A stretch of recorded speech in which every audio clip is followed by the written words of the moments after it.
성도님들 한 주 잘 지내셨습니까? 이번 주 교과 토의 총 주제는 논쟁입니다. 교과에서 소개하려고 하는 논쟁은 누구와 누구의 논쟁이었으며 어떤 내용에 대한 것이었을까요? 이 질문에 대한 답을 찾아가는 방식으로 교과를 살펴보면 이번 주 교과 내용을 모든 분들이 잘 이해하실 수 있을 것입니다. 마가복음 2장과 3장에 기록된 내용에서 예수님은 바리새인, 서기관들과 논쟁하시며 예수님을 향한 유대 종교 지도자들의 문제 제기에 예수께서 답변하심으로 말미암아 논쟁을 마무리하시는 모습으로 내용이 전개됩니다. 먼저 요일별 계간을 살펴보겠습니다. 일요일 내용은 예수께서 중풍병자를 고치시는 내용이 등장합니다. 예수님은 중풍병자에게 죄사함과 육체적 질병을 해결해 주십니다. 서기관들은 예수님을 향해 어떻게 당신이 죄사함을 할 수 있는가 문제를 제기합니다. 월요일은 예수님께서 세리였던 레위를 제자로 부르시고 세리와 죄인들과 함께 식사하시는 장면이 나옵니다. 바리새인 서기관들은 어떻게 죄인인 세리와 예수께서 동석할 수 있는지 문제를 삼습니다. 또한 왜 예수님의 제자들은 금식하지 않는가 따져 묻습니다. 화요일은 예수님의 제자들이 어느 안식일에 밀 이삭을 자르는 장면이 등장합니다. 또한 예수님께서 안식일에 한편 손 마른 사람을 고치시는 장면 또한 등장합니다. 바리새인들은 어떻게 안식일에 그런 일들을 할 수 있느냐라고 문제를 제기합니다. 수요일과 목요일은 예수님의 가족들이 예수님의 정신이 온전치 않다고 여기고 데리고 가고자 하는 장면이 등장합니다. 또한 서기관들은 예수님을 향해 마귀의 능력을 힘입어 활동하는 것이라고 비난합니다. 그리고 예수님의 가족들은 그런 의견에 동조하는 모습을 보입니다. 그러므로 이번 주의 내용을 통해서 바리새인 서기관들은 예수님을 향해 끊임없이 문제를 제기합니다. 그 내용은 어떻게 죄사함이 가능한가? 어떻게 세리와 함께 할 수 있는가? 어떻게 금식을 하지 않을 수 있는가? 어떻게 안식일에 그런 행동들을 할 수 있는가? 어떻게 마귀와 협력할 수 있는가? 그리고 누가 가족인가? 이런 논쟁들을 통해서 예수님은 하나하나 답변하심으로 말미암아 그 모든 논쟁들을 종료하십니다. 그렇다면 왜 바리새인과 서기관들을 비롯한 유대인들은 예수님을 향해서 끊임없는 문제 제기를 했을까요? 무엇이 그들로 하여금 예수님을 끊임없이 괴롭히게 했을까요? 확증 편향이라고 하는 단어를 들어보셨을 것입니다. 자신의 가치관, 신념, 판단 따위와 부합하는 정보에만 주목하고 그 외의 정보는 무시하는 사고방식을 확증 편향이라고 합니다. 쉽게 말씀드려 내가 듣고 싶은 것만 가려듣고 내가 보고 싶은 것만 가려보고 내가 만나고 싶은 사람만 가려서 만난다고 가정해 보겠습니다. 그런 방식으로 꾸준히 삶을 살아가면 그 사람은 어떻게 될까요? 아마 균형진 사고를 하기가 어려울 것입니다. 편향된 사고가 강화되는 것이죠. 사람은 자기가 익숙한 것과 관련해서 행동하고 생각하게 되어 있습니다. 신앙인이라고 할지라도 자기도 모르는 사이에 개인의 사고는 한편으로 기울어지게 되어 있습니다. 유튜브가 등장하면서 오늘날 사람들은 자신이 원하는 정보만 취사 선택하기가 훨씬 쉬워졌습니다. 심지어 알고리즘은 비슷한 내용을 추천해 줍니다. 얼마든지 내가 보고 싶은 정보만 가려서 접촉할 수 있습니다. 우리 그리스도인들도 자연스럽게 편향될 수 있다는 것입니다. 물론 우리의 마음은 예수 그리스도께 편향되어야 합니다. 하지만 사람을 바라보고 삶을 바라보는 관점은 편향되어서는 안 되겠습니다. 복음교육자는 다음과 같은 말씀이 있습니다. 생애의 모든 교제에는 극기와 관용과 동정의 활용이 필요하다. 상호 간의 성벽과 습관과 교육이 매우 다르므로 사물을 바라보는 눈이 다르고 판단하는 것이 같지 않다. 진리를 깨달음이나 생활 태도에 대한 사고방식이 완전히 다르다. 모든 면에 있어서 두 사람의 경험이 같은 것은 없다. 한 사람에게 시험이 되는 것이 다른 사람에게는 시험이 되지 아니하고 이 사람에게는 아주 쉬운 의무가 저 사람에게는 가장 어렵고 괴로운 일이 된다. 하나님은 그 어떤 사람도 똑같이 창조하지 않으셨습니다. 세상에는 다양한 배경과 삶의 경험들을 가진 사람들이 있습니다. 한 영혼을 교회로 인도하기가 정말 쉽지 않은 시대입니다. 한 사람의 인생에 예수 그리스도로부터 이르는 자유를 소개한다는 것이 정말 어려운 사회를 우리는 살아가고 있습니다. 그럴수록 우리는 예수 그리스도의 진리에 대해서는 편향되어야 하겠지만 우리의 모습과 태도는 한편으로 굳어지지 않았으면 좋겠습니다. 그런데 예수님 시대의 바리새인들과 유력한 유대인들은 사람들을 향한 태도와 관점이 매우 편향되어 있었습니다. 그들은 질병은 죄의 결과이다. 죄가 많아서 아픈 것이다. 따라서 죄인들은 마땅히 벌을 받는 이들이기에 동정할 필요가 없다. 그러니 죄인들의 삶에 관심을 가질 필요도 없으며 함께 해서도 안 된다. 또한 안식일은 뭔가를 하지 않으므로 지켜내는 날이다. 이런 관점들을 가지고 전혀 생각을 바꾸지 않았기 때문에 예수님과 논쟁이 일어나게 되었던 것입니다. 우리가 이 시간에 그저 지식적인 알에 주목하게 되면 교과토의 목적의 절반만 달성하는 것입니다. 교과가 소개하는 논쟁의 내용들이 중요한 것이 아니라 이 내용들을 통해서 우리는 어떤 삶을 살아야 할 것인가를 고민하는 것이 교과 내용의 온전한 목표라는 사실을 기억하시고, 구체적으로 예수님은 어떤 답변들을 하셨는지 일요일 내용부터 함께 살펴보도록 하겠습니다. 일요일 내용에서 중풍병자가 예수님께로 나아가는 장면이 나옵니다. 그 사람은 당시 유대인들이 가지고 있던 관점, 죄의 결과로서 이르게 된 질병에 놓여 있음을 괴로워했습니다. 육체적 질병 또한 그에게는 어려운 점이었지만 마음의 짐 또한 그에게는 큰 괴로움이었습니다. 그는 잘못 살아서 이런 결과를 얻었는가라고 하는 자책감으로 인하여 늘 괴로운 삶을 살아갔던 것입니다. 과연 내가 가치가 있는 사람일까? 우리는 이 내용의 결과를 알고 있습니다. 그 중풍병자를 돕기 위해 길을 나섰던 친구들은 수많은 군중을 뚫고 지붕을 뚫고 친구를 예수님께로 데려다 줍니다. 그들의 이런 행동이 얼마나 참신하고 집요합니까? 한 영혼을 예수님께로 데려가겠다는 그 생각에서 기인한 행동입니다. 왜 예수님께로 그들은 데려가고자 했습니까? 예수님께 가면 죄사함을 얻을 수 있기 때문입니다. 예수님께서는 그에게 죄사함을 얻었다고 선언하셨습니다. 그러자 서기관들이 신성모독이라며 예수님을 비난하기 시작합니다. 누가 예수님께 죄를 사할 수 있는 권한을 주었느냐고 반발합니다. 그들은 중풍병자의 아픔에 대해서는 아무런 관심이 없습니다. 그러자 예수님께서 마가복음 2장 9절에 내 죄사함을 받았느니라 하는 말과 일어나 내 상을 가지고 걸어가라 하는 말 중에 어느 것이 더 쉽겠느냐고 물으십니다.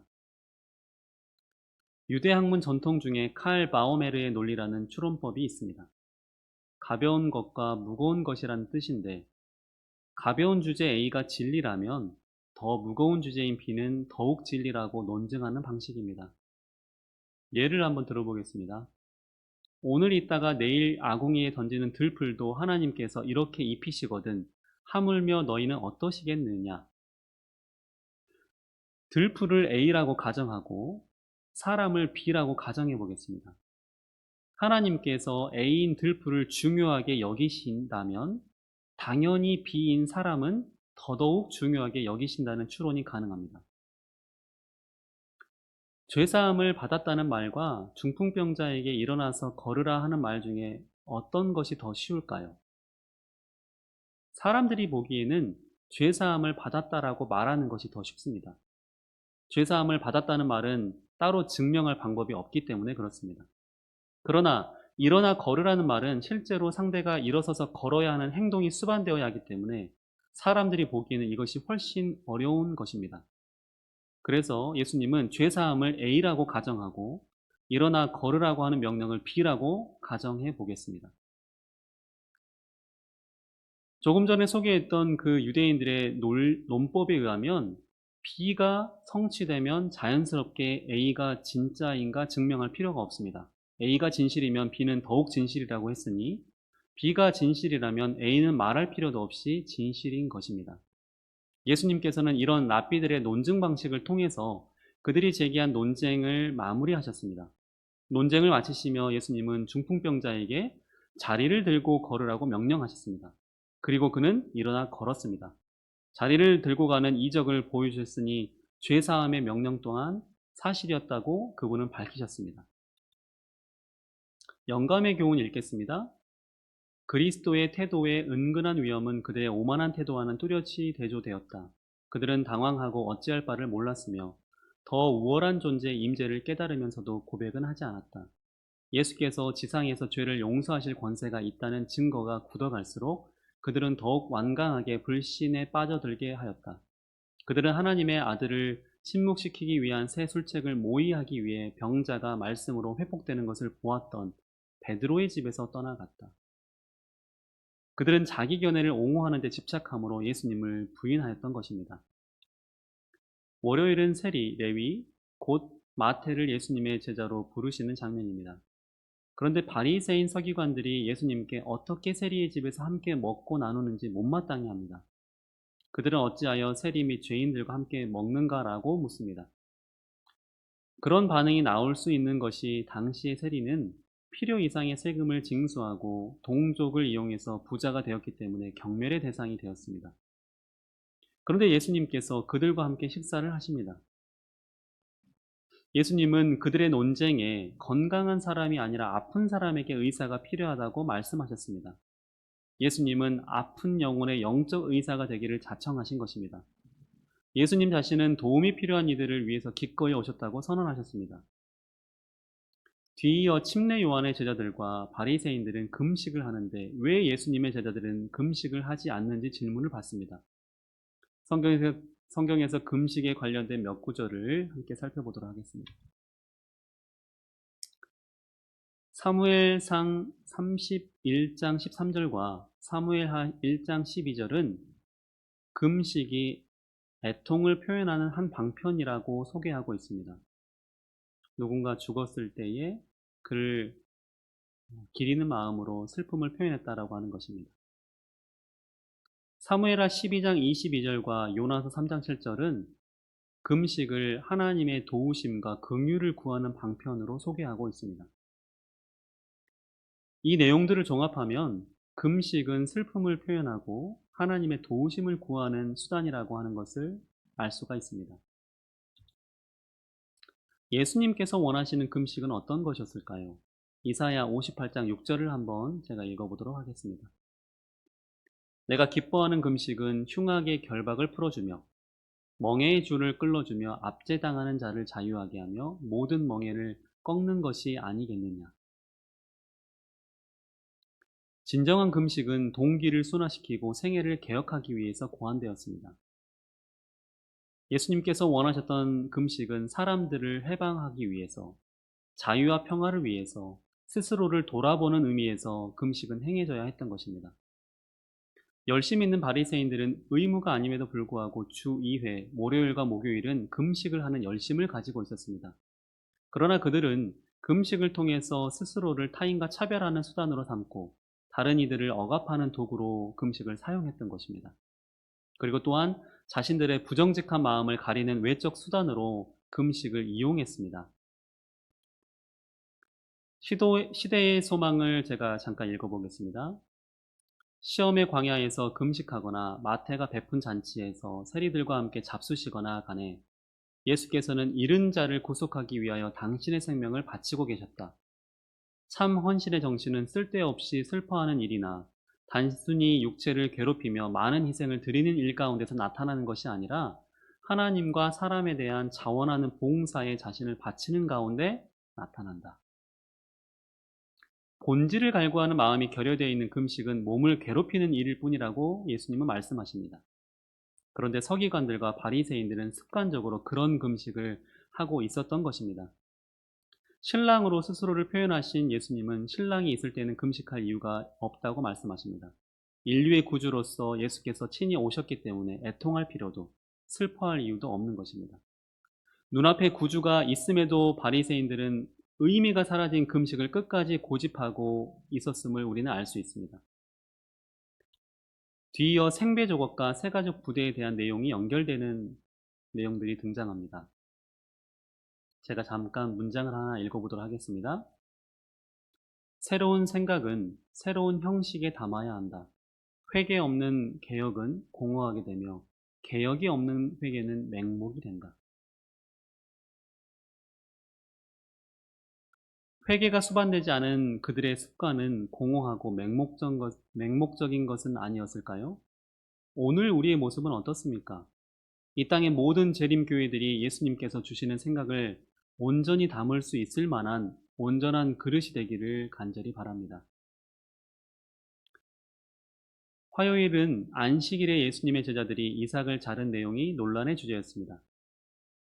바리새인들에게는 랍비들의 구전된 율법을 기록해내온 미시나가 있었습니다. 미시나에는 안식일에 하지 말아야 할 39가지의 금지 조항이 있습니다. 그 중에 안식일에 이삭을 자르는 것은 금지 조항 세 번째에 있습니다. 바리새인들의 문제 제기에 대해서 예수님은 다윗을 소환해서 답변하십니다. 사무엘상에 등장하는 다윗과 그의 부하들은 어느 안식일에 성소의 떡을 먹었다는 내용이 나옵니다. 그런데 레위기 24장 5절로 9절을 근거로 삼으면 다윗이 먹었던 진설병은 원래는 시기가 지나고 성소에 있던 제사장들이 먹어야 하는 것이었습니다. 그러나 다윗과 그의 부하들이 제사장이 아님에도 먹었습니다. 도망가고 있던 가운데 그들에게는 그날 그 떡이 꼭 간절한 것이었기 때문입니다. 결국 다윗에게는 그 일이 아무 문제가 없었듯이 예수님의 제자들이 안식일에 이삭을 자른 행위 또한 문제가 없다고 예수님께서 말씀하셨습니다. 안식일을 위해서 사람이 존재하는 것이 아니라 사람을 위해서 안식일이 제정되었다라고 그분은 밝히셨습니다. 마가복음 3장 1절로 6절에 한편 손 마른 사람을 고치신 예수님의 이적은 바리새인들로 하여금 또 다른 논쟁을 일으켰습니다. 랍비들의 가르침에는 생명이 위험한 경우에는 안식일에 병 고치는 것을 허용했습니다. 베드로의 장모가 열병을 겪었던 그 사건은 안식일 해가 지기 전에 일어났던 일입니다. 당시의 열병은 시간을 다투는 질병이었기 때문입니다. 그러나 한편 손 마른 사람처럼 생명이 당장 위험하지 않은 경우에는 병을 고치는 것은 안식일을 어긴 것으로 간주했던 것입니다. 그들은 예수님을 고발하기 위해서 예수님을 따라다녔습니다. 평생을 불편한 손을 가지고 있던 사람이 예수님을 통해 기적적으로 회복되었다면 이 얼마나 축하할 일입니까? 그동안 얼마나 힘들었느냐고 위로하며 함께 축하할 사건입니다. 그러나 성경 어디에도 예수님을 고소하기 위해 쫓았던 그들이 나음을 입은 사람을 향해 축하했다는 말은 일절 없습니다. 같은 장면을 보면서도 전혀 다른 생각을 품었던 것입니다. 형제의 고통보다 그들이 지켜온 전통이 더 중요했던 것입니다. 이 얼마나 비인도적인 모습입니까? 신명기 6장 24절에는 여호와께서 우리에게 이 모든 규례를 지키라 명령하셨으니 이는 우리가 우리 하나님 여호와를 경외하여 항상 복을 누리게 하기 위하심이며 또 여호와께서 우리를 오늘과 같이 살게 하려 하심이라고 밝히고 있습니다. 안식일을 통해 하나님께서 우리에게 허락하시기 원하시는 것은 복을 누리는 삶입니다. 그러니 안식일은 사람을 위해서 존재하는 날입니다. 물리적 시간의 안식일을 예수님과 같은 공간에 있었던 바리새인들은 어기지 않고 지켰을지 모르지만 그들은 이미 안식일의 정신을 훼손했습니다. 예수님이 안식일을 어겼다고 정죄했지만 그들이야말로 안식일에 타인의 불행을 계획함으로 말미암아 마음이 쉬지 못했기 때문에 그들이야말로 안식일을 지키지 못했던 것입니다. 수요일과 목요일은 샌드위치 구조 이야기를 저자는 소개하고 있습니다. 샌드위치 모양을 한번 상상해 보겠습니다. 위아래로는 동일한 모양의 빵이 존재하고 그 빵 사이에 내용물이 들어가는 구조입니다. 마가복음 3장 20절과 21절에서는 예수님의 가족들이 예수님을 붙들어 가기 위해 등장하는 모습이 등장합니다. 그리고 22절부터 30절에는 예수님의 치유 능력에 대한 논쟁이 시작됩니다. 그리고 다시 31절로 32절에는 예수님의 가족들이 예수님을 데려가기 위해서 재차 등장하는 모습이 나옵니다. 저자가 소개한 대로 샌드위치 구조를 이렇게 표현해 보겠습니다. 예수님의 가족들이 예수님을 붙들어 가기 위해 등장하시는 그 장면을 윗면의 빵이라고 가정하고 예수님의 가족들이 예수님을 데려가기 위해 재차 등장하는 동일한 장면을 아랫면의 빵이라고 가정하며 그 중간에 예수님의 치유 능력에 대한 논쟁을 내용물이라고 소개하도록 하겠습니다. 이 구조 속에서 저자가 전달하고자 하는 것은 두 가지입니다. 예수님의 가족이 예수님을 데려가고자 했던 이유가 쉬지 않고 사역하는 예수님의 모습이 온전치 못하다고 들었으며 그렇게 말하는 바리새인들의 주장에 동조했기 때문이었습니다. 가족들은 예수님이 제정신이 아닌 것으로 의심했습니다. 그래서 예수님을 말리고 끌고 가기 위해서 출발했다고 성경은 말합니다. 여기에서 서기관들은 예수님께서 귀신을 쫓아내시는 능력은 다름 아닌 마귀로부터 나왔다고 문제를 삼습니다. 그러자 예수님께서는 그들의 주장에 대해서 사탄이 어찌 사탄을 쫓아낼 수 있느냐고 반문하셨습니다. 서기관들의 주장처럼 예수께서 사탄의 일을 방해하는 능력을 사탄으로 받았다면 결국 가족끼리 싸우는 것이라는 결론에 이르게 됩니다. 그러니 그들의 주장은 전혀 맞지 않다라고 예수님은 논박하십니다. 더불어 마가복음 3장 27절에 강한 자를 결박지 않고는 그 강한 자의 집에 들어가 세간을 늑탈치 못하리니 결박한 후에야 그 집을 늑탈하리라 라고 말씀하십니다. 이 말씀은 누군가의 집에 들어가서 뭘 가져오려면 그 집을 차지하고 있는 강한 자를 굴복시켜야만 가능하다고 말씀하신 것입니다. 다시 말해서 지금까지 보여주셨던 귀신 들린 이들에게서 악한 영을 쫓아내시고 치유하셨던 것은 강한 자, 곧 사탄을 굴복시켜야만 가능한 일이었다고 말씀하신 것입니다.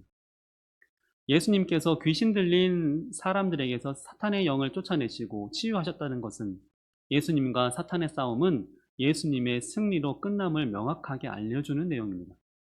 더불어서 29절에 성령을 회방하는 자는 사하심을 얻지 못할 것이라고 그분은 말씀하셨습니다. 예수님의 치유 사역을 눈으로 목격하면서도 예수님의 권능은 사탄으로부터 비롯된 것이라고 끝까지 왜곡하는 서기관들을 억지로 믿게 할 수 없음을 말씀하십니다. 성령은 우리에게 끊임없이 오늘도 권면하고 계십니다. 그러나 우리가 그 부르심에 무감각하기로 결정하게 되면 하나님께서 우리를 위해서 더 이상 하실 수 있는 것은 없습니다. 그러니 예수께서 우리를 향해 부르시는 그 음성에 오늘 감사함으로 응답하시는 우리 모두가 되기를 간절히 바랍니다. 목요일 내용입니다. 동일한 샌드위치 구조에서 예수님을 끌고 가기 위해 나섰던 가족들을 샌드위치 아랫면에서 다시 마주치게 됩니다. 마가복음 3장 31절에서 예수님께서 여전히 사람들을 가르치고 계실 때에 어머니 마리아와 형제들이 예수님을 찾아왔습니다. 그들은 예수님이 제정신이 아니라 여기고 예수님을 붙들어 가기 위해 왔습니다.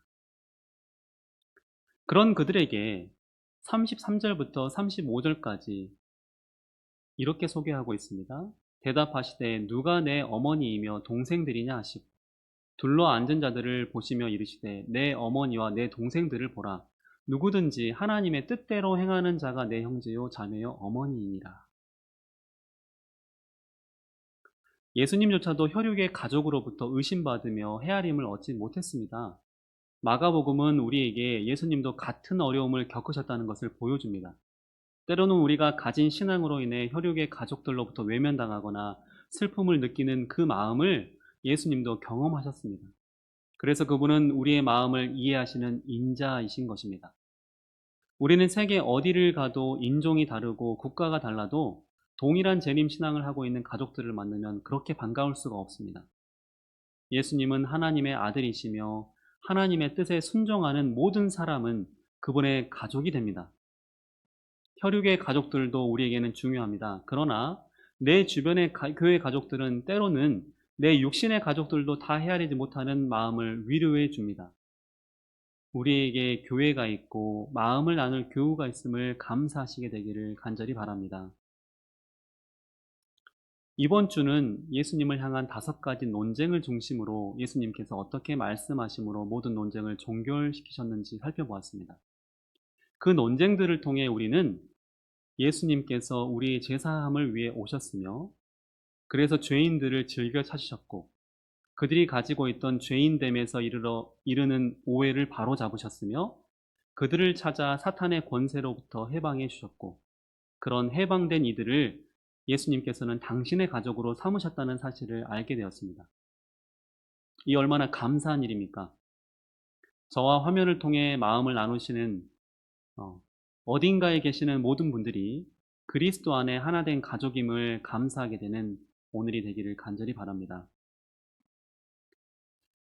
저는 이제 마치겠습니다. 좋아요 버튼과 댓글, 단 두 글자 아멘은 부족하지만 다음과를 준비하는 저에게 큰 용기가 될 것 같습니다.